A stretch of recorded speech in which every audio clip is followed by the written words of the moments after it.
Project, and today we are at Motley Zoo Animal Rescue in Redmond with a very special dog named Rosa and her friend Patty. Patty, can you tell us a little bit about Rosa and how she came to Motley Zoo? So Rosa was transported to us from Texas. There's a rescue that works in Texas for all the many homeless dogs that are in Texas who are often dumped. Rosa and her brother and sister were born in Texas to basically someone in the country, an unwanted litter.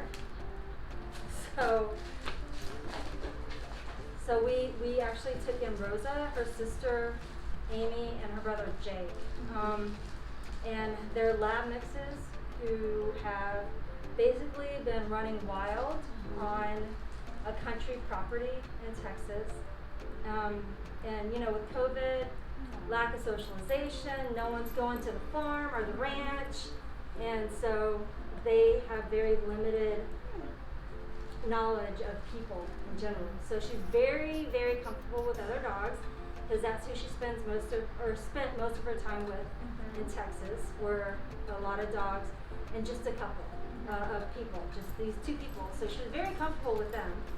So what they saw from her was totally different than what we're seeing, because she was in a comfortable environment with two people that she knows. And but yeah, so basically she's a very sweet girl, but she just hasn't been socialized. So she's afraid of everything, the world, people, but not dogs. Yeah. And about how old is she again? She's about 9 to 10 months old. Okay, so she's still pretty young, and there's still opportunities for her to learn more about the world since she's had pretty limited experiences so far. Definitely. So training and socialization can still start. You can always train behaviors, but personality is harder to work with. So we do not have to change her personality because she's very sweet. We just have to change her behavior, which is being afraid of new people and new places. Right. Well, but what's wonderful about her personality is watching her interact with little puppy Claude, who came and made a little appearance here and was pulling on her leash. She's very tolerant with him, very kind. Yep. Seems like a very sweet girl. She's very sweet. She's very playful. Like I said, she's spent most of her time playing with other dogs, so that's her comfort zone.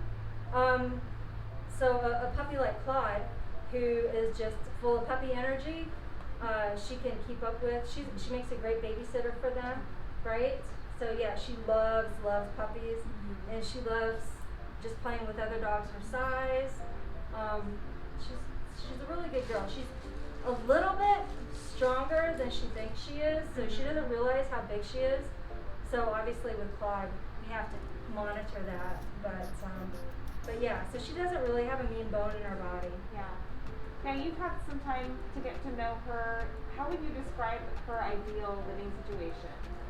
Well, definitely she would need a yard, because she's comfortable in a yard, so that she can have some outdoor time before you just take her out on hikes and walks. And eventually she will be able to get there,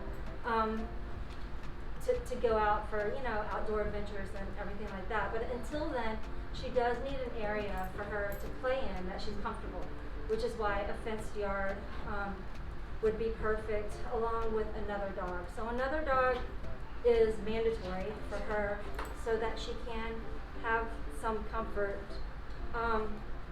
so that they act as a mentor, an interpreter, and a playmate, so that they can see and watch the other dog, who has to be a friendly and social outgoing dog, to help her show that people aren't scary, that places aren't scary, that people are fun, and hiking and walking is fun.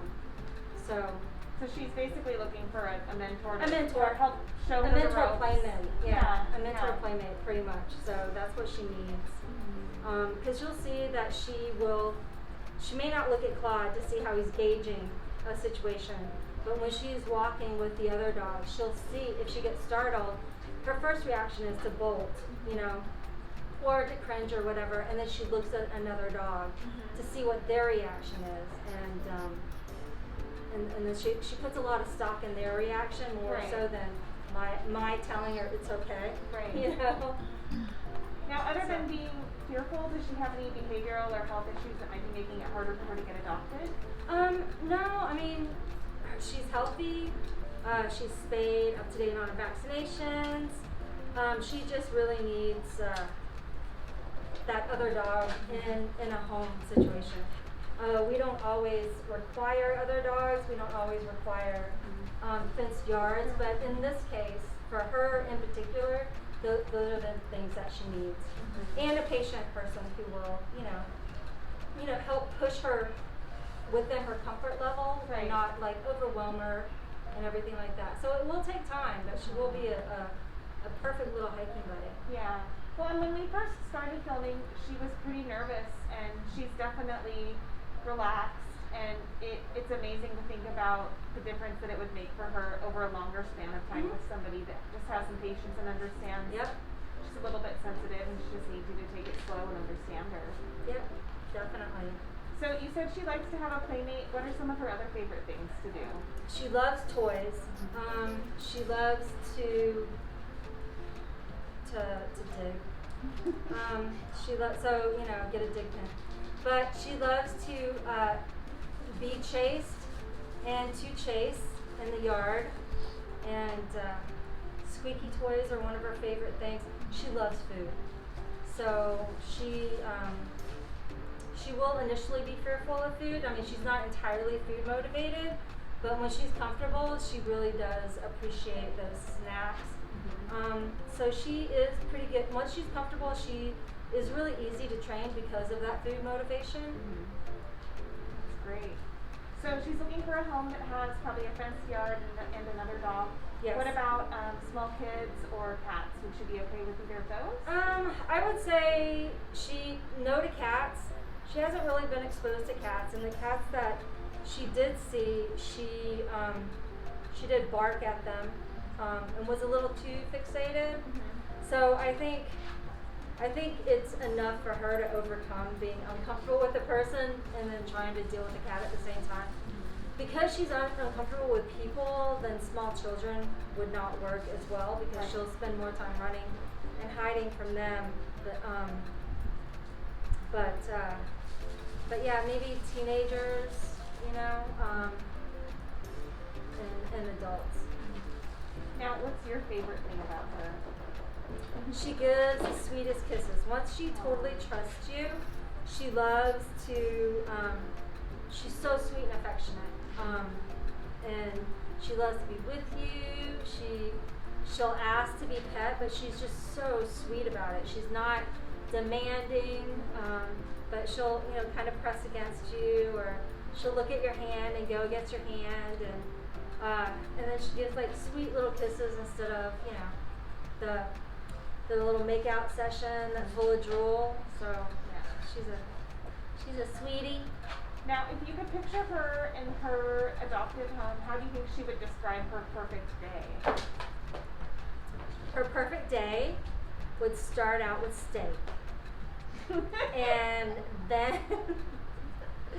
then we would lay outside in the yard and dig holes to china, and then run and play. Whoops, where are you going? And run and play with our squeaky toys and with our bratty little brother, right? That would be a perfect day for her. So, if somebody sees this segment and they think that they have the perfect home for Rosa, how do they reach out to Motley Zoo? They would need to email us at adopt@motleyzoo.org and then request an application, and that would be the first start is to make sure that your home is a match for her. And if it's not, then we can help you find a match, even if it's not Rosa. Yeah, and that's something that Motley excels at, is that matchmaking process of making sure that it's the right dog for the right person or family. Right, we do because we're a foster-based home, and they're in our homes as opposed to in a kennel setting. Then we do get to know their personalities and kind of learn what kind of home will help them thrive. This guy just wants to keep on coming Okay, on the that's, camera. those are my All right, parents. no, not no, like little that. man. Come on. Come here, baby. Come on. Go get it. Well, thank you so much for joining us today. Thanks for having us. Yeah, and here's to hoping that somebody sees Rosa's segment and they think that they have the perfect home for her, and they reach out to you guys and say that they want to learn more about her. All right, perfect. We hope so too. Right, Rosa? And this has been Tracy at Motley Zoo, and I'm with the Limelight Pet Project. We shine the light on harder to adopt pets because their stories are worth telling.